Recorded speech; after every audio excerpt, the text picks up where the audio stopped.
Hello guys, hello my dear fellow foreign English speakers, and welcome back to Robbie's English Harmony video blog. You can probably hear it, and maybe you can't, but the fact of the matter is I'm a little bit under the weather, which is an English idiomatic expression to describe the situation when someone is a little bit sick. You know, I'm not really sick, I'm not that bad, I don't have to be lying in the bed, but I have a slight head cold, you know, sore throat a little bit, and I feel generally not too well, you know, to be honest with you. And currently I'm having my Sunday evening coffee, decaf coffee for that matter, because lately I've chosen to go with the decaf option, which is short for decaffeinated, basically. No caffeine, especially in the evening, because I have some slight blood pressure issues, right? So cheers. And in this video I'm going to talk about the following grammar construct. It's been, you know, this particular grammar construct can be come across in phrases such as it's been nice talking to you, it's been a while since we met, and then you can also use it followed by a specific number of, say, days, weeks, years, or something, you know. It's been a few weeks since we met, and it's been a few years since I visited the Louvre Museum in France for the last time. I don't know where I got the Louvre Museum from, you know. I just said it. I don't know for what reason, you know. So basically, it's been followed by a specific number of days, weeks, or whatever, years since I did something, right? So that was the third type of phrase that you would use the following grammar construct. It's been, that you would use that one in, right? And let me think of other types of expressions. It's been, well, let's limit it with these three situations. Basically, it's been nice talking to you, it's been a while since we met, and it's been 5 years since I visited my grandmother's grave, for example, right? And it's been 5 years just because she's buried in a foreign country and I don't go there often enough, you know.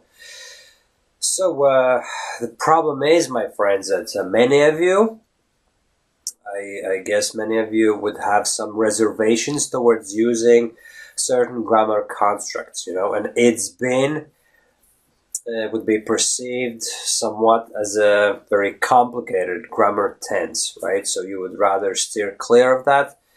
And actually, there's nothing wrong with going with simpler tenses instead, you know. I'm pretty sure I wrote an article about that, you know. As you can imagine, over the years I've written articles and made videos pretty much about every aspect of English fluency and the related issues and all that. And it's actually funny because sometimes I'm thinking, hold on, I could make a video about this particular topic, and then I go onto my blog and guess what? I've recorded a video like that or written an article about it like 2 or 3 years ago, and it's just that I can't remember it all. Anyhow, simpler tenses was the subject, the topic. What's the difference between subject and topic? There is a difference, but for all intents and purposes, that's the same thing. Anyway, simple, and let's do a search on the word simple. Simple vocabulary, simple action plan to boost your fluency, simple English verb.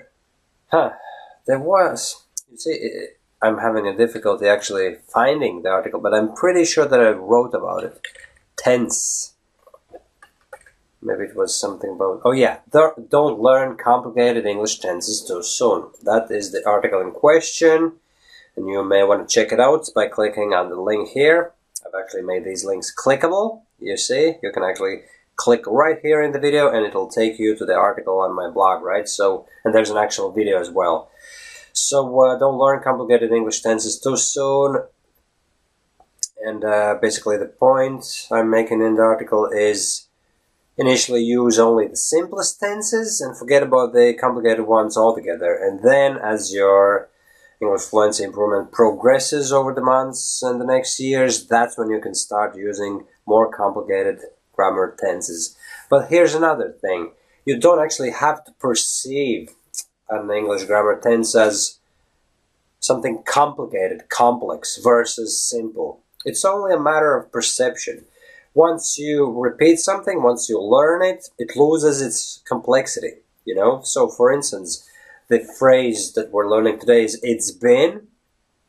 So you may forget about the fact that it's an abbreviation from "it has been." And please don't analyze it. Don't try to figure out and pinpoint exactly on what occasions you would be using this phrase, "it has been." If you go down that road, you will run a serious risk of overanalyzing your English and not being able to use that particular phrase at all. Basically getting stuck for words, not knowing what to say. All those typical English fluency issues will come back to haunt you, my friends. So you're much better off just taking for what it is, take it at face value, "it's been," and then use it in the respective phrase. "It's been nice talking to you." Repeat it 10 times. "It's been nice talking to you. It's been nice talking to you. It's been nice talking to you." Do it today, do it tomorrow, do it the day after, and then do it after a week. "It's been nice talking to you." And then eventually that phrase literally embeds itself into your mind, into your mouth, and you can actually spit it out without a moment's thinking. At a moment's notice, basically. That is the specific way of saying it, right? At a moment's notice. And the second one was "it's been a while." And it's typically used when you would meet someone and you want to tell them that you haven't seen them in a long time. "It's been a while since we met," right? And the third one was "it's been," and then followed by a specific number. "It's been 3 days since I went to the gym for the last time," you know, which is actually lies. Today's Sunday. I was at the gym on Friday, so it's been 2 days actually. And tomorrow I'm hitting the gym again, right? So here's the 3 phrases. "It's been nice talking to you," "it's been a while since we met," and "it's been some specific number since you did something," right? And just forget about the fact that this particular grammar construct, "it has been," may seem a bit complex in the beginning. Just forget about it. Take it for what it is. Just repeat it all over and over and over and over again. And then all of a sudden it just becomes your second nature, right? And you will be able to use it just the way I can, right?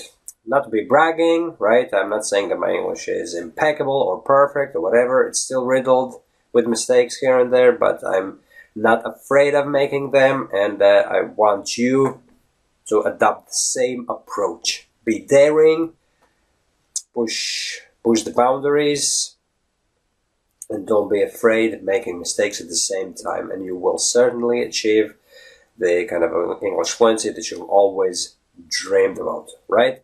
Thanks for watching, my friends, and if you have any questions, any comments of any nature, well, it would have to be somewhat related to the English fluency, right? Anyway, because I wouldn't expect you to post some random comments about some completely unrelated matter, but for as long as it's somewhat related to the whole English fluency topic, I will gladly respond to your comments as soon as possible, and chat to you soon. Bye-bye!